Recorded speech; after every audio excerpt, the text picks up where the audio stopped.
Hi everyone, आप सभी divine souls का बहुत बहुत स्वागत है। आज हम बात कर रहे हैं आपके हस्बैंड या आपकी वाइफ आपके ट्विन फ्लेम निकल जाए, बावजूद इसके आपकी लाइफ में आपके सोलमेट और आपके कार्मिक भी आपसे इन्वॉल्व हैं, उनके साथ भी आप कनेक्शन में हैं। तो उस समय आपको क्या करना चाहिए और ऐसा क्यों होता है ट्विन फ्लेम की इस जर्नी में? चलिए इस स्टोरी को, इस डेस्टिनी को जानते हैं। क्वेश्चन हमारा आया था। अगर आप इस चैनल पर नए हैं, पहली बार देख रहे हैं, चैनल को सब्सक्राइब के साथ बेल आइकन अवश्य ही क्लिक कर लीजिए। हाय एवरीवन, मैं हूं उनके द स्ट्रो लाइव प्रिपरेशन की इस एपिसोड में आप सभी का स्वागत है। सबसे पहले एक साक्षी जी का क्वेश्चन आया है। दोस्तों, ये प्रॉब्लम काफ़ी सारे लोगों को रहती है। दोस्तों, ट्विन फ्लेम्स कौन हैं? वो सेम सोल हैं या स्प्लिट सोल है? आप ही की सोल से वो निकली है, रीइंकार्नेशन हुआ है। बेसिकली आप इसे कुछ भी माने, लेकिन दोनों की फ्रीक्वेंसीज सेम रहती है, दोनों की वाइब्रेशन आवृत्तियाँ सेम रहती हैं, और कहीं ना कहीं दोनों की लाइफ एक्सपीरियंस हो गया और एक दूसरे की पूरा को काउंटर सोल होती है एक दूसरे की। इस वजह से एम्प्टीनेस को वो दूर कर पाती हैं, रियलाइजेशन करा पाती हैं, सबसे बड़ी चीज मिररिंग करती हैं। तो this is important in your twin flame journey. So अगर आपके हस्बैंड आपके ट्विन फ्लेम निकलते हैं, बावजूद इसके आप देखते हैं आपका बहुत अच्छा रिलेशन किसी सोलमेट के साथ बन रहा है। आई एम नॉट सेइंग कि ट्विन फ्लेम के साथ रिश्ता ऑलवेज अच्छा ही होगा। सम टाइम एम्प्टीनेस तो दूर होगी, लेकिन उससे फाइट भी बहुत ज़्यादा होगी। लेकिन आपके हॉरोस्कोप में किसी प्रकार का दोष है या प्रॉब्लम से अनहील्ड पार्ट है, वॉन्डेड पार्ट है, इसके लिए दोस्तों मैंने कल एक मेडिटेशन कराया है। मौनी अमावस्या है आज क्योंकि, और उस दिन जितना भी आपकी हार्ट चक्र में ब्लॉकेजेस है उसको रिलीज करने के लिए आप हार्ट चक्र मेडिटेशन कर सकते हैं। ये अमेजिंग मेडिटेशन आपको प्लेलिस्ट में मिल जाएगा। इससे आप करेंगे तो अपने ड्रीम्स को मैनिफेस्ट कर सकते हैं। और क्या प्रॉब्लम आ रही है जिसकी वजह से आप अपने रिलेशनशिप में किसी भी तरीके का स्ट्रगल फेस कर रहे हैं, उसे कैसे इम्प्रूव करते हैं, उसमें डिटेल से बताया गया। आप उस मेडिटेशन को डेफिनेटली ट्राई करें और करें। नाउ टॉपिक हमारा अभी भी वही है कि अगर आपके हस्बैंड ट्विन फ्लेम आपके निकल जाएं, तो दोस्तों आपको उनके साथ एक इमोशनल कनेक्शन रहेगा। नो डाउट यहाँ पे मिररिंग होगी, आप उनसे डिस्टेंस बना लेंगे या आपके साथ उनका रिलेशन बहुत अच्छा नहीं होगा समटाइम, लेकिन इंटेंस कनेक्शन डेफिनेटली होगा ट्विन फ्लेम अगर हैं एक दूसरे के। अगर इसके विपरीत कोई दूसरा पर्सन आया हुआ, सोलमेट आया हुआ, कई बार वो लाइफ से चला भी जाए तो आपको कोई फर्क नहीं पड़ता है। मतलब वो स्ट्रॉन्ग इमोशन, आपकी लड़ाई भी वहाँ नहीं हो रही है, आपकी फाइट भी नहीं हो रही है, लेकिन उसके साथ इतना इंटेंस इमोशंस नहीं होता, चाहे वो फाइटिंग ही क्यों ना हो। फाइटिंग भी इंटेंस होगी और प्यार भी इंटेंस होगा। अब हम दूसरे पॉइंट पे आते हैं। अगर आपके पार्टनर आपको चैलेंज नहीं करते हैं, अगर आपका ट्विन फ्लेम आपको ग्रोथ में हेल्प नहीं करता है, आपको कुछ रियलाइजेशन नहीं कराता है, इसका मतलब वो ट्विन फ्लेम नहीं है।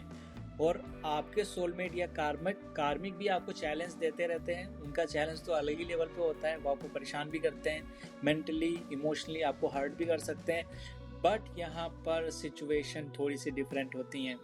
यहाँ पे आपको वो हर्ट तो करते ही हैं, लेकिन आपकी एक स्पिरिचुअल ग्रोथ भी होती है, आपको कुछ रियलाइजेशन भी होते हैं, जिसकी वजह से आप अपनी लाइफ में काफ़ी कुछ लर्न कर पाते हैं और सीख पाते हैं और आप खुद को पहचान पाते हैं। नेक्स्ट थर्ड पॉइंट, दोस्तों आपको आपके सोलमेट के साथ भी लव फील होगा।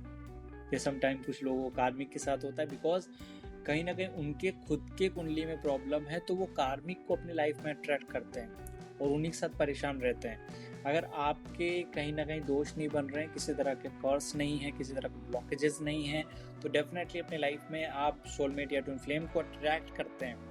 और देन वो पर्सन जब आपकी लाइफ में आता है तो एक अनकंडीशनल लव क्रिएट होता है। मैटर ये करता है कि जब उसको चला भी जाता है, ये नहीं कि वो चला जाए उसे जाने दें, नहीं, जब वो चला जाता है तो आप लव की वैल्यू को समझ पाते हैं।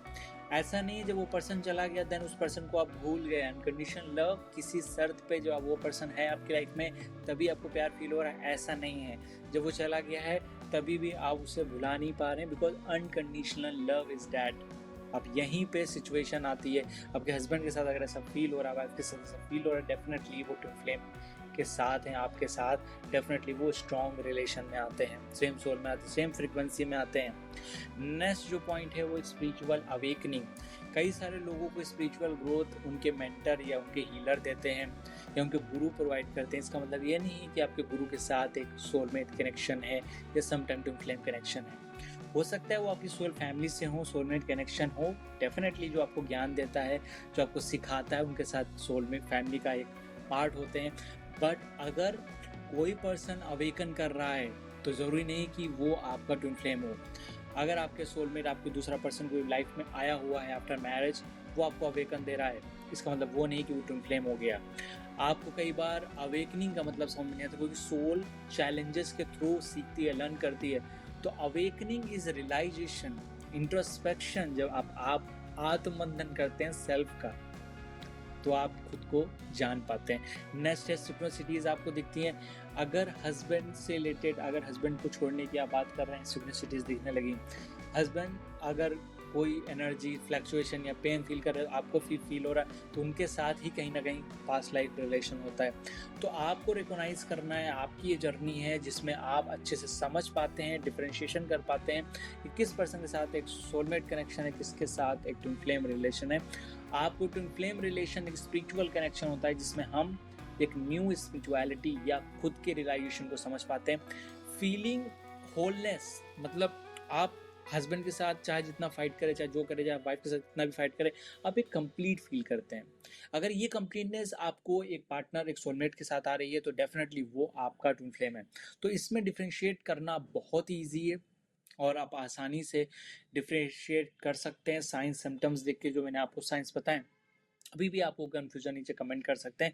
आगे मैं एक और मेडिटेशन लेके आ रहा हूँ। गुप्त नवरात्रि स्टार्ट होने वाली, आप सब 10 महाविद्या की साधना कर सकते हैं। मिलते हैं नेक्स्ट वीडियो में, तब तक ख्याल रखिए, ध्यान रखिए, मुस्कुराते रहिए। Thank you so much all of you.